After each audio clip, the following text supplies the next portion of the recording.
Hey guys, I am Big and Scary. I'm bringing you another StarCraft 2 replay from NoN-eSports. This is another clan war, and this is going to be Game 1, featuring NON's Hopeless in the bottom right-hand side, our green Terran, and NON this week is going to be facing W3C, and then the three W's stand for WeWannaWinClan. And representing WeWannaWin is Zasz, and in our bottom left, he is our gold Protoss. And I always say gold. It's not yellow, because I mean they're Protoss. They're totally gold. Those guys are just gold, and this is kind of gold. It's very, very cool. Very nice color. Picking your pretty colors. And this is kind of camo, so totally works with Terran. You know who else totally works with Terran is Hopeless. He's a very good Terran player. He's top 30, top 30, I believe, in the Masters EU ladder, and Zasz is right there with him. He has not played any on the new ladder because, you know, the ladders have just reset a very short time ago, and so he hasn't done his placement matches yet. However, last season he finished very high on the Masters ladder on the EU, so very comparable skill level, very good game to get us started in this matchup. We're on Newkirk Precinct, a fantastic map to get us started. It's going to be a great map. Terran versus Protoss. Who doesn't love that? It's very, very fun. In fact, 66% of the players love that because the other 33 are Zerg, and they're complaining. They're whiny, and I admit that I'm whiny about that too. We have the gateway. We got the assimilator core going down from Zasz. We see nothing coming out from Hopeless just yet, which tells me it's probably going to be a CC first. The SCV also told me that as he was scooting down to the natural, throwing down that command center. Unfortunately for him, the very early probe scout coming out from Zasz is really going to tell him that that's exactly what's going out. But I mean, how are you going to punish that? Zasz hasn't really thrown down anything that make it looks like he could be aggressive. Yeah, he's got that single gateway down, and obviously the probe could go off and throw down a proxy something. In fact, with the double gas being tapped, he could definitely do a proxy Stargate, get an early Oracle, poke in there, and just decimate the probe line that's going to be saturated sooner or later. However, Zasz he's probably not going to be doing anything like that just yet. Getting the Cybernetics core out there, being kind of frisky with his probe, exactly seeing what Hopeless is doing, and Hopeless is throwing down two barracks, probably going to be throwing down a third one sooner or later. Going for that early command center makes it very mineral heavy in the early map, making it so that you kind of have to cut on the gas expenditures, and so you can't really get the add-ons necessary to produce the sheer volume of Marines and Marauders necessary to hold off any push that could be coming from Zasz early on. So you throw down an extra barracks or two, making it so that you can just strong arm your way into a nice saturation of Marines. It's very, very cool. There we go. First Marines coming out. Second barracks is going to be finishing in a handful of seconds. Probably going to be seeing a third sooner or later.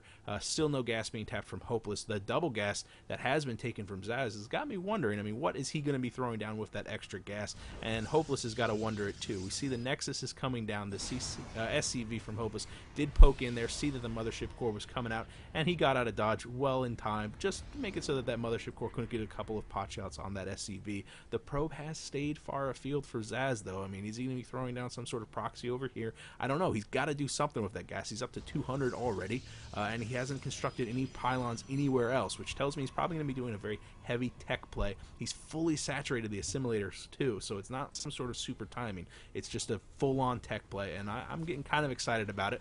Kind of nervous for Hopeless, I'm not going to lie. Double tapping that gas, though, so he's going to have up his own tech on a very normal pathway. Here's that tech I was talking about. Twilight Council. Very, very cool. What else is cool is, check this out, Zasz waited to throw down that pylon until the scouting SCV was shunted away from the Mothership core. I don't know if you caught that. So the Mothership core came out, he took care of the SCV, then he threw down the pylon.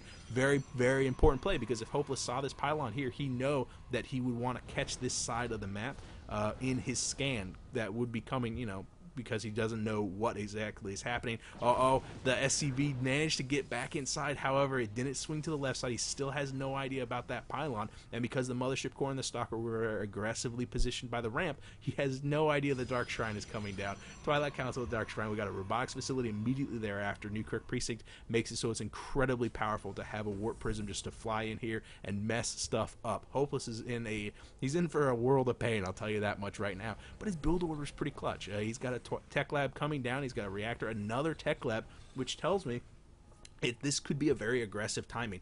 Sometimes you see the Tech Lab start on Stim, which takes 170 seconds, and then the Combat Shield, which takes 110, is started immediately thereafter. And yeah, with the Terran weapons is 160 seconds, so everything finishes right on top of each other. You wind up with these monstrous Marines that have Stim, Combat Shield, and +1 that can just barrel down the front door and just decimate the Protoss. However, the Dark Shrine is going to be finishing well before any of that. We see the Warp Prism coming out, so how well can Hopeless hold off this attack from Zasz, and will it make it so that his own timing attack is stunted? You know, because the reason it's powerful is because it's a very aggressive timing. It hits before the Colossus is out, before there's too many sentries, too many Immortals, too many Stalkers and Zealots that can hold that back. So it could be that the Warp Prism comes out and the Dark Shrine comes out and does enough damage to kind of stunt Hopeless and allows Zasz to transition into something else if he doesn't outright kill him. I mean, let's be honest, Dark Templars are incredibly powerful. There's absolutely no detection here. However, fortunately, he's got a handful of Marines to protect this. He's probably worried about that Oracle play. He's got the correct number of Marines. You need about 6 of them to take down a Warp Prism or a Oracle. That's the word I was looking for. Thank you. Oracle. We see the Oracle is saturated with 3 Dark Templars, but at the back of this, we see the Robotics Bay coming down. He's going to have that very powerful AoE. The Dark Templars coming and split. This is perfect play from Zasz, making it so each one goes to a different corner of the base, making it so it's going to be very difficult for him to get spotted with one scan. Oh no!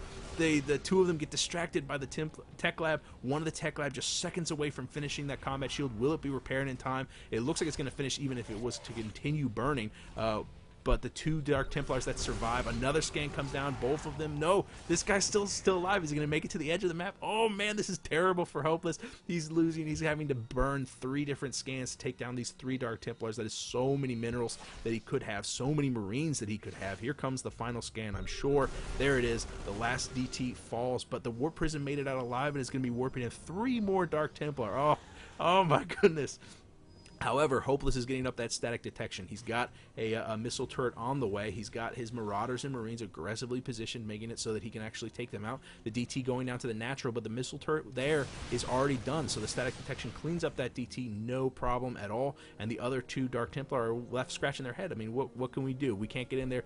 The detection is up. The gig is up. Those DTs are now going to be relegated to maybe being made into cost-effective Archons, or just kind of detection to figure out exactly what is happening. Be kind of ballsy next time he sees the army move out.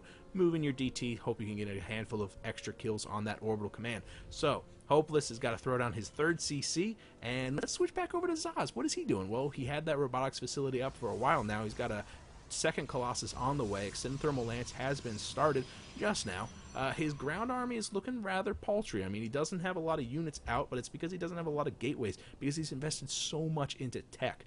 Really just 3 Zealots and a single Stalker to accompany that Colossus. So this is very, very ballsy. He's going to be relying on the fact that these DTs are going to be keeping Hopeless corralled. And remember, Hopeless has finished up that timing attack. He's got that Stim. He's got that Combat Shield. He's got the +1. He wants so badly to move out. If he moved out with this force, 20 Marines and 10 Marauders, he would absolutely ruffle stomp Zasz right now. He'd crush him. But because he's waited so long, because he's had to delay so long because of this Warp Prism play, and the drop is going to get scouted by that Warp Prism, Hopeless is missing his timing window. And because of that, the 3rd is going down, and we can see that more and more is being added to the ground army of Zasz. We see the 2nd Colossus is already out, a 3rd one on the way, and the ground army is beginning to get more and more intimidating. We don't see a lot of gateways out, only 4 gateways right now, and it looks like Hopeless is going for the snipe on that Warp Prism, but will Zasz have, good unit control from that Warp Prism, going to keep it alive, even no hull damage at all. Charge is coming up, +1 weapons is coming up, +1 armor is going to be finishing for Hopeless, so he's going to be able to have increasingly more intimidating ground forces. But you know what makes mincemeat out of bio units from Terran is Colossus, and we have 3 of them out on the field right now.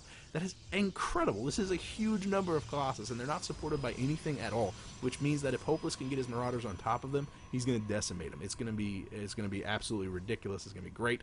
However, you know, if Zasz has the force fields, if Zasz has the right engagement, I mean, he can sit back and relax on this 3rd base, no problem at all. He's taking his 3rd base. It's going to be finishing in a handful of seconds. The orbital command is up, but so Hopeless hasn't elected to actually transition over to this one because he knows that Warp Prism is out there being a big pain in the ass with its DTs, and it looks like the DT at the front door has been cleaned up completely.